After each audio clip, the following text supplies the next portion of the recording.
नमस्कार देवियों और सज्जनों, a very good morning to all of you। Covid vaccination कार्यक्रम के देशव्यापी प्रारंभ के अवसर पर राष्ट्र के नाम संदेश हेतु हम परम आदरणीय प्रधानमंत्री जी से कृपा पूर्वक आग्रह करते हैं।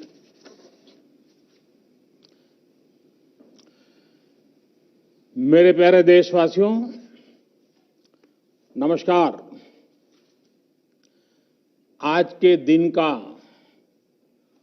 पूरे देश को बेसब्री से इंतजार रहा है।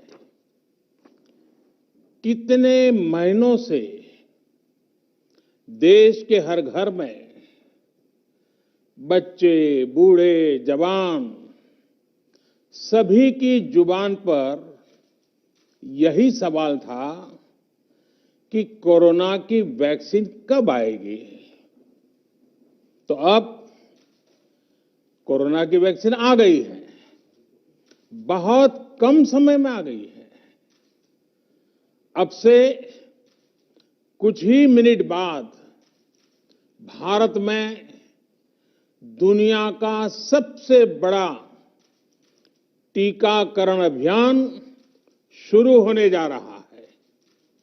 मैं सभी देशवासियों को इसके लिए बहुत बहुत बधाई देता हूं।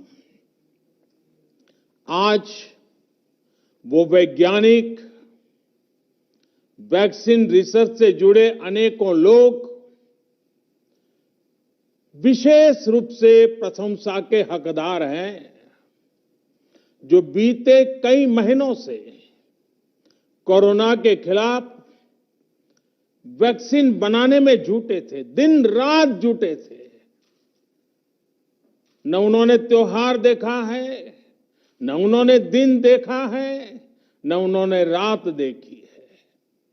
आमतौर पर एक वैक्सीन बनाने में बरसों लग जाते हैं, लेकिन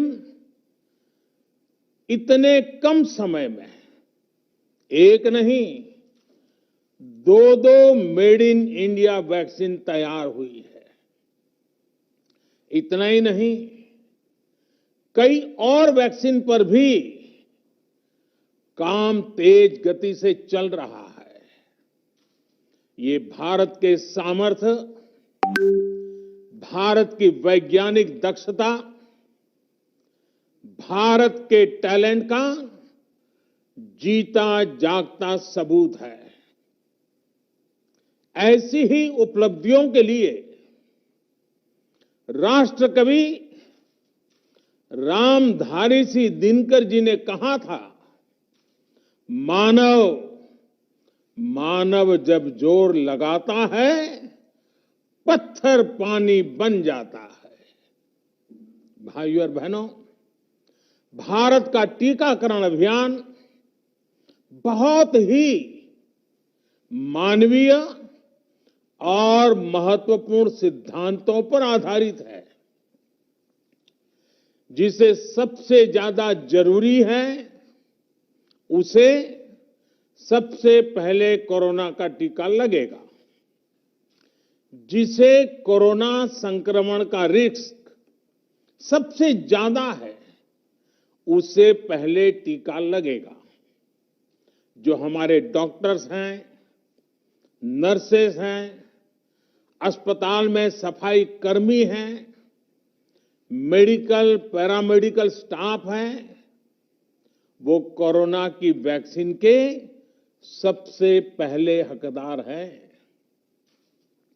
चाहे वो सरकारी अस्पताल में हो या फिर प्राइवेट में, सभी को ये वैक्सीन प्राथमिकता पर लगेगी। इसके बाद उन लोगों को टीका लगाया जाएगा जिन पर जरूरी सेवाओं और देश की रक्षा या कानून व्यवस्था की जिम्मेदारी है।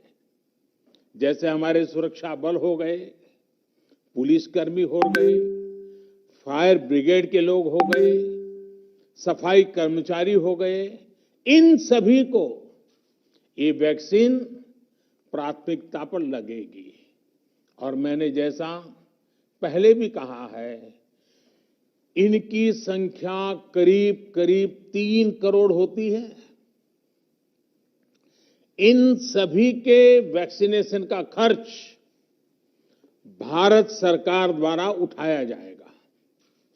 साथियों, इस टीकाकरण अभियान की पुख्ता तैयारियों के लिए राज्य सरकारों के सहयोग से देश के कोने कोने में ट्रायल्स किए गए हैं, ड्राई रन्स हुए हैं। विशेष तौर पर बनाए गए कोविन डिजिटल प्लेटफॉर्म में टीकाकरण के लिए रजिस्ट्रेशन से लेकर ट्रैकिंग तक की व्यवस्था है। आपको पहला टीका लगने के बाद दूसरी डोज कब लगेगी, इसकी जानकारी भी आपके फोन पर दी जाएगी। और मैं सभी देशवासियों को ये बात फिर याद दिलाना चाहता हूं कि कोरोना वैक्सीन की 2 डोज लगनी बहुत जरूरी है।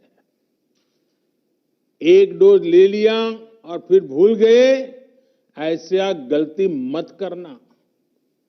और जैसा एक्सपर्ट्स कह रहे हैं, पहली और दूसरी डोज के बीच लगभग 1 महीने का अंतराल भी रखा जाएगा। आपको ये भी याद रखना है कि दूसरी डोज लगाने के 2 हफ्ते बाद ही आपके शरीर में कोरोना के विरुद्ध जरूरी शक्ति विकसित हो पाएगी। इसलिए टीका लगते ही आप असावधानी बरतने लगें, मास्क निकाल कर रख दें, 2 गज की दूरी भूल जाएं, ये सब मत करिएगा। मैं प्रार्थना करता हूं, मत करिएगा। और मैं आपको एक और चीज बहुत आग्रह से कहना चाहता हूं। जिस तरह धैर्य के साथ आपने कोरोना का मुकाबला किया, वैसे ही धैर्य अब वैक्सीनेशन के समय भी दिखाना है। साथियों, इतिहास में इस प्रकार का और इतने बड़े स्तर का टीकाकरण अभियान पहले कभी नहीं चलाया गया है। ये अभियान कितना बड़ा है, इसका अंदाज आप सिर्फ पहले चरण से ही लगा सकते हैं। दुनिया के 100 से भी ज्यादा ऐसे देश हैं जिनकी संख्या 3 करोड़ से कम है, और भारत वैक्सीनेशन के अपने पहले चरण में ही 3 करोड़ लोगों का टीकाकरण कर रहा है। दूसरे चरण में हमें इसको 30 करोड़ की संख्या तक ले जाना है। जो बुजुर्ग हैं, जो गंभीर बीमारी से ग्रस्त हैं, उन्हें वो अगले चरण वाले चरण में टीका लगेगा। आप कल्पना कर सकते हैं, 30 करोड़ की आबादी से ऊपर के दुनिया के सिर्फ 3 ही देश हैं, खुद भारत, चीन और अमेरिका। और कोई भी देश ऐसा नहीं है जिनकी आबादी इनसे ज्यादा हो। इसलिए भारत का टीकाकरण अभियान इतना बड़ा है, और इसलिए ये अभियान भारत के सामर्थ्य को दिखाता है। और मैं देशवासियों को एक और बात कहना चाहता हूं। हमारे वैज्ञानिक, हमारे एक्सपर्ट्स जब दोनों मेड इन इंडिया वैक्सीन की सुरक्षा और प्रभाव को लेकर आश्वस्त हुए, तभी उन्होंने इसके इमरजेंसी उपयोग की अनुमति दी है। इसलिए देशवासियों को किसी भी तरह के प्रोपेगेंडा, अफवाहें, दुष्प्रचार से बचकर रहना है। साथियों, भारत के वैक्सीन वैज्ञानिक, हमारा मेडिकल सिस्टम भारत की प्रक्रिया की पूरे विश्व में बहुत विश्वसनीयता है और पहले से है। हमने ये विश्वास अपने ट्रैक रिकॉर्ड से हासिल किया है। मेरे प्यारे देशवासियों, हर हिंदुस्तानी इस बात का गर्व करेगा कि दुनिया भर के करीब 60% बच्चों को जो जीवन रक्षक टीके लगते हैं, वो भारत में ही बनते हैं। भारत की सख्त वैज्ञानिक प्रक्रियाओं से ही होकर के गुजरते हैं। भारत के वैज्ञानिकों को और वैक्सीन से जुड़ी हमारी विशेषज्ञता पर दुनिया का ये विश्वास made in India corona vaccine में और मजबूत होने वाला है। इसकी कुछ और खास बातें हैं जो आज मैं देशवासियों को जरूर बताना चाहता हूं। ये भारतीय वैक्सीन विदेशी वैक्सीनों की तुलना में बहुत सस्ती हैं और इनका उपयोग भी उतना ही आसान है। विदेश में तो कुछ वैक्सीन ऐसी हैं जिसकी एक डोज 5,000 रुपया तक में है और जिसे -70 डिग्री तापमान में फ्रीज में रखना होता है। -70 डिग्री। वहीं भारत की वैक्सीन ऐसी तकनीक पर बनाई गई हैं जो भारत में बरसों से ट्राइड और टेस्टेड है। ये वैक्सीन स्टोरेज से लेकर ट्रांसपोर्टेशन तक भारतीय स्थितियों और परिस्थितियों के अनुकूल है। यही वैक्सीन अब भारत को कोरोना के खिलाफ लड़ाई में निर्णायक जीत दिलाएगी।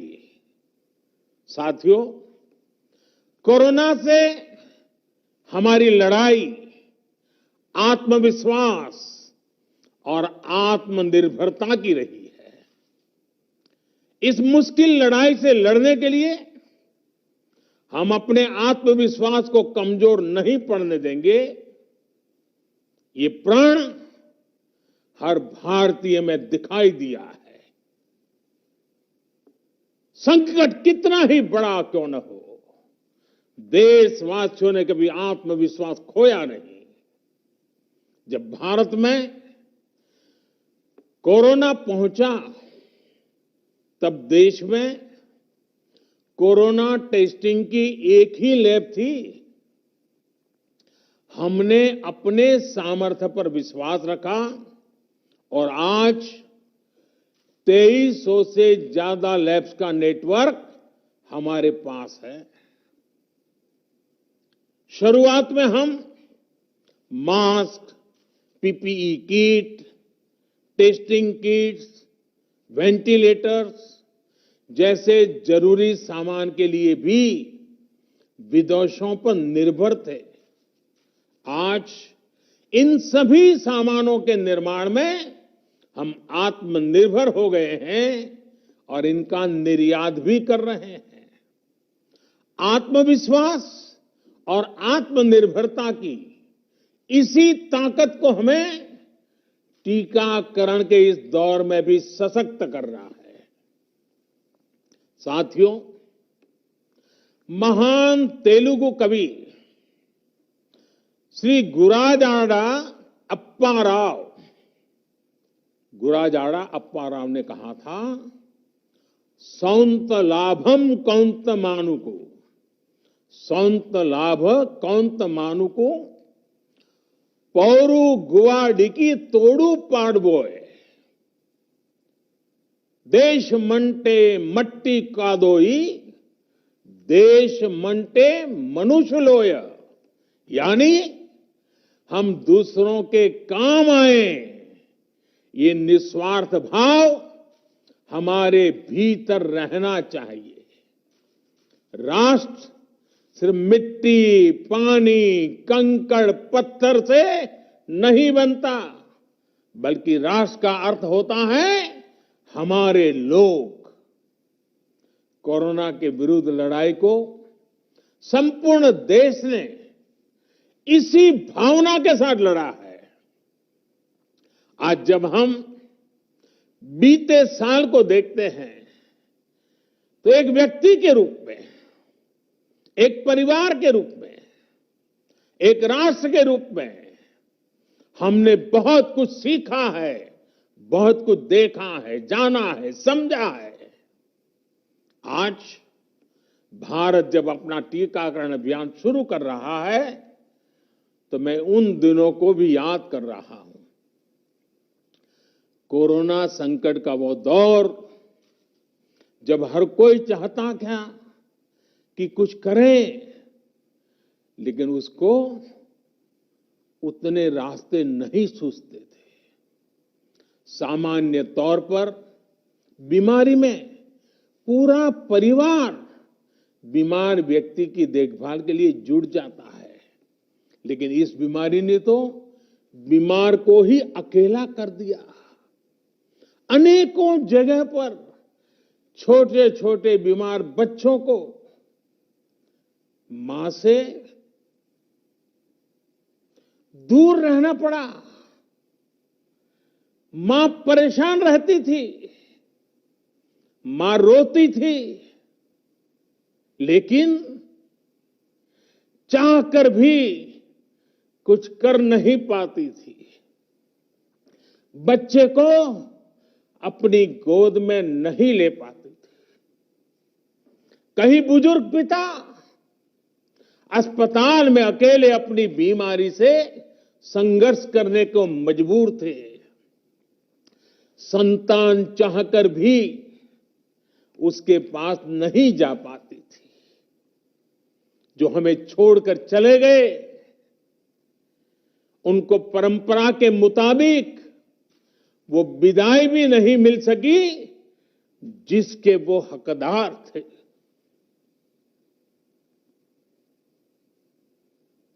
जितना हम उस समय के बारे में सोचते हैं, मन सिहर जाता है, उदास हो जाता है। लेकिन साथियों, संकट के उसी समय में, निराशा के उसी वातावरण में कोई आशा का भी संचार कर रहा था। हमें बचाने के लिए अपने प्राणों को संकट में डाल रहा था। हमारे doctor, nurse, paramedical staff, ambulance driver, ASHA worker, सफाई कर्मचारी, पुलिस के साथी और दूसरे फ्रंटलाइन वर्कर्स, उन्होंने मानवता के प्रति अपने दायित्व को प्राथमिकता दी। इनमें से अधिकांश तब अपने बच्चों, अपने परिवार से दूर रहे, कई कई दिन तक घर नहीं गए।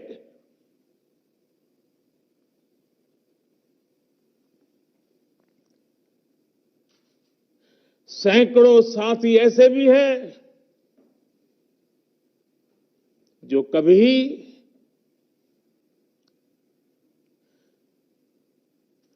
घर वापस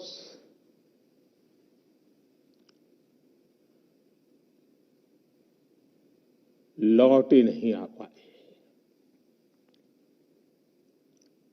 उन्होंने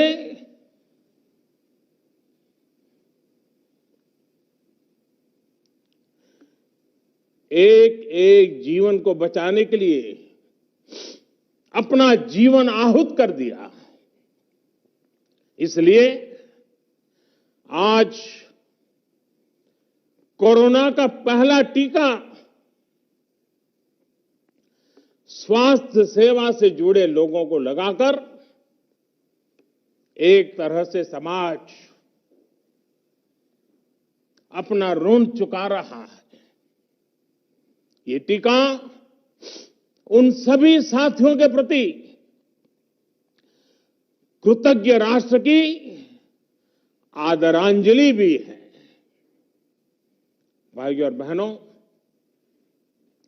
मानव इतिहास में अनेक विपदाएं आई, महामारियां आई, भीषण युद्ध हुए, लेकिन कोरोना जैसी चुनौती की किसी ने कल्पना नहीं की थी।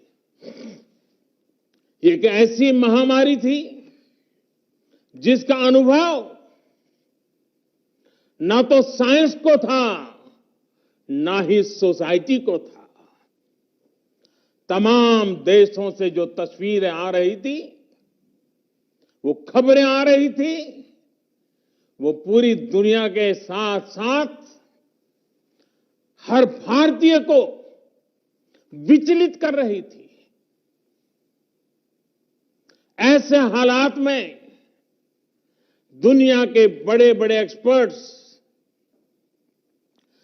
भारत को लेकर तमाम आशंकाएं जता रहे थे। लेकिन साथियों, भारत की जिस बहुत बड़ी आबादी को हमारी कमजोरी बताया जा रहा था, उसको ही हमने अपनी ताकत बना दिया। भारत ने संवेदनशीलता और सहभागिता को लड़ाई का आधार बनाया। भारत ने 24 घंटे सतर्क रहते हुए, हर घटनाक्रम पर नजर रखते हुए सही समय पर सही फैसले लिए। 30 जनवरी को भारत में कोरोना का पहला मामला मिला, लेकिन इसके 2 सप्ताह से भी पहले भारत एक हाई लेवल कमिटी बना चुका था। पिछले साल आज का ही दिन था जब हमने बाकायदा सर्वेलांस शुरू कर दिया था। 17 जनवरी 2020 वो तारीख थी जब भारत ने अपनी पहली एडवाइजरी जारी कर दी थी। भारत दुनिया के उन पहले देशों में से था जिसने अपने एयरपोर्ट्स पर यात्रियों की स्क्रीनिंग शुरू कर दी थी। साथियों, कोरोना के खिलाफ लड़ाई में भारत ने जैसी इच्छा शक्ति दिखाई है, जो साहस दिखाया है, जो सामूहिक शक्ति का परिचय करवाया है, वो आने वाली अनेक पीढ़ियों के लिए प्रेरणा का काम करेगा। याद कीजिए, जनता कर्फ्यू कोरोना के विरुद्ध हमारे समाज के संयम और अनुशासन का भी परीक्षण था, जिसमें हर देशवासी सफल हुआ। जनता कर्फ्यू ने देश को मनोवैज्ञानिक रूप से लॉकडाउन के लिए तैयार किया। हमने ताली, थाली और दिया जलाकर देश के आत्मविश्वास को ऊंचा रखा। साथियों, कोरोना जैसे अनजान दुश्मन जिसके एक्शन रिएक्शन को बड़े बड़े सामर्थ्यवान देश नहीं भांप पा रहे थे, उसके संक्रमण को रोकने का सबसे प्रभावी तरीका ही यही था कि जो जहां है वो वहीं रहे। इसलिए देश में लॉकडाउन का फैसला भी किया गया। यह निर्णय आसान नहीं था। इतनी बड़ी आबादी को घर के अंदर रखना असंभव है, इसका हमें एहसास था। और यहां तो देश में सब कुछ बंद होने जा रहा था, लॉकडाउन होने जा रहा था। इसका लोगों की रोजी रोटी पर क्या प्रभाव पड़ेगा, अर्थव्यवस्था पर क्या प्रभाव पड़ेगा, इसका आकलन भी हमारे सामने था। लेकिन देश ने जान है तो जहान है के मंत्र पर चलते हुए प्रत्येक भारतीय का जीवन बचाने को सर्वोच्च प्राथमिकता दी। और हम सभी ने ये देखा है कि कैसे तुरंत ही पूरा देश, पूरा समाज इस भावना के साथ खड़ा हो गया। अनेकों बार छोटी छोटी लेकिन महत्वपूर्ण चीजों की जानकारी देने के लिए मैंने भी अनेक बार देशवासियों के साथ सीधा संवाद किया। एक तरफ जहां गरीबों को मुफ्त भोजन की व्यवस्था की गई, तो वहीं दूध, सब्जी, राशन, गैस, दवा ऐसी जरूरी चीजों की सुचारू आपूर्ति सुनिश्चित की गई। देश में व्यवस्थाएं ठीक से चलें, इसके लिए गृह मंत्रालय ने 24/7 कंट्रोल रूम शुरू किया, जिस पर हजारों कॉल्स का जवाब दिया गया, लोगों को समाधान दिया गया। साथियों, कोरोना के विरुद्ध इस लड़ाई में हमने कदम कदम पर दुनिया के सामने उदाहरण प्रस्तुत किया है। ऐसे समय में जब कुछ देशों ने अपने नागरिकों को चीन में बढ़ते कोरोना के बीच छोड़ दिया था, तब भारत चीन में फंसे हर भारतीय को वापस लेकर आया। और सिर्फ भारत के ही नहीं, हम कई दूसरे देशों के नागरिकों को भी वहां से वापस निकाल करके लाए। कोरोना काल में वंदे भारत मिशन के तहत 35 लाख से ज्यादा भारतीयों को विदेशों से भारत लाया गया। मुझे याद है, एक देश में जब भारतीयों को टेस्ट करने के लिए मशीनें कम पड़ रही थी, तो भारत ने पूरी टेस्टिंग लैब यहां से वहां भेज करके उसको वहां सजाया, लगाया, ताकि वहां से भारत आ रहे लोगों को टेस्टिंग की दिक्कत ना हो।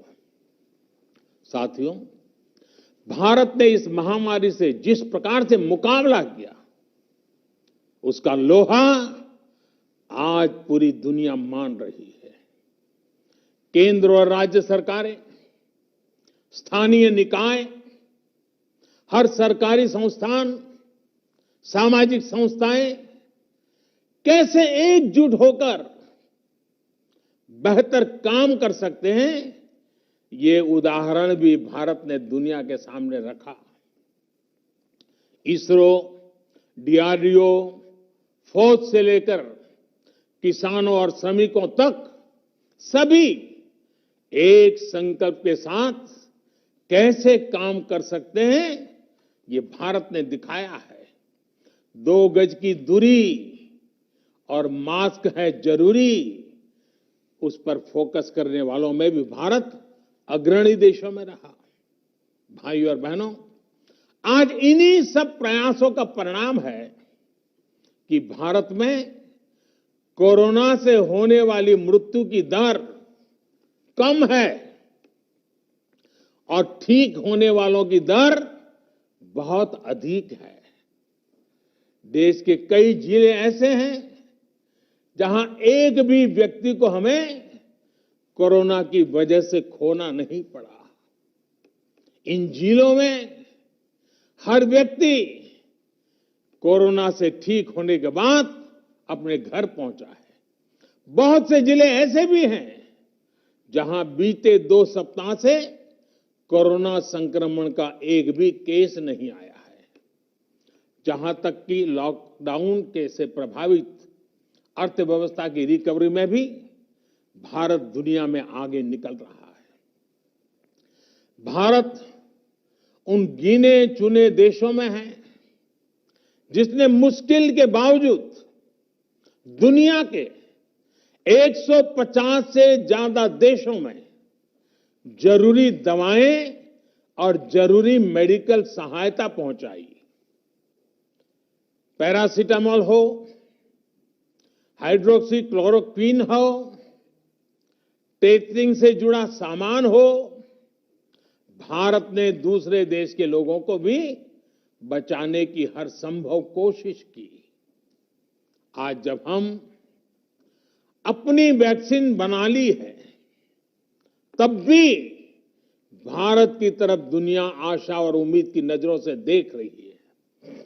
हमारा टीकाकरण अभियान जैसे जैसे आगे बढ़ेगा, दुनिया के अनेक देशों को हमारे अनुभव का लाभ मिलेगा। भारत की वैक्सीन, हमारी उत्पादन क्षमता पूरी मानवता के हित में काम आए, ये हमारी प्रतिबद्धता है।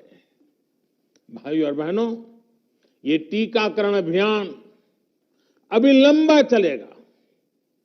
हमें जन जन के जीवन को बचाने में योगदान देने का मौका मिला है और इसलिए इस अभियान से जुड़ी प्रक्रिया को,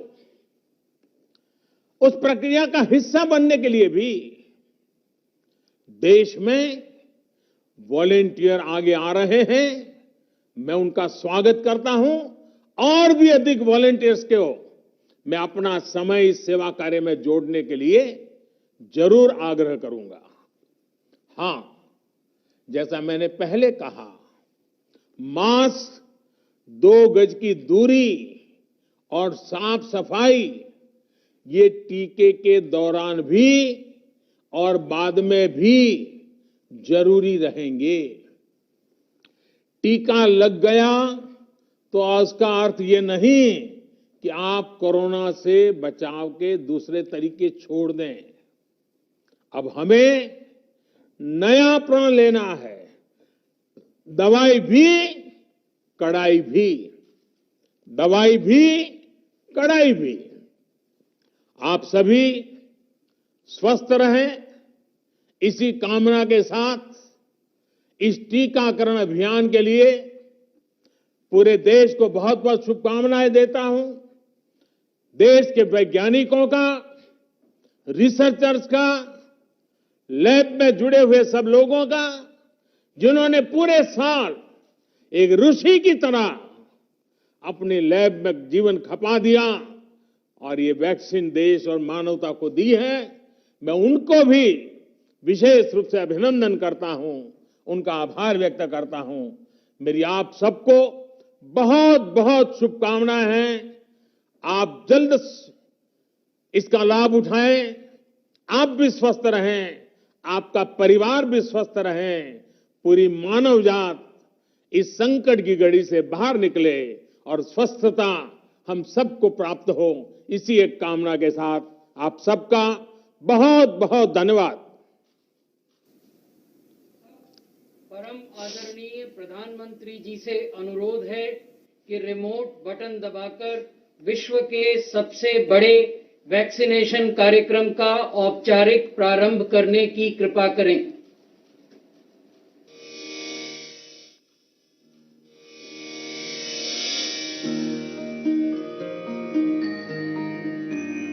सर्वे भवन्तु सुखिनः, सर्वे सन्तु निरामयाः, सर्वे भवन्तु सुखिनः, सर्वे सन्तु निरामयाः।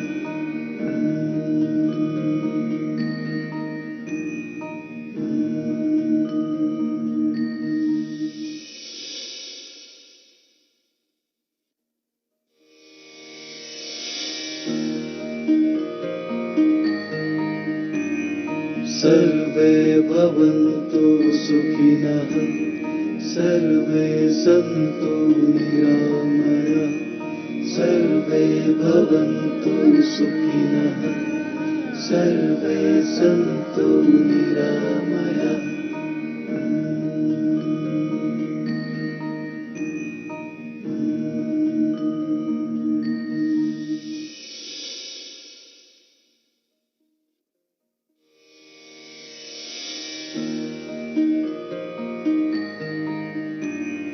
सर्वे भवन्तु सुखिनः सर्वे सन्तु निरामयाः सर्वे भवन्तु सुखिनः सर्वे सन्तु निरामयाः।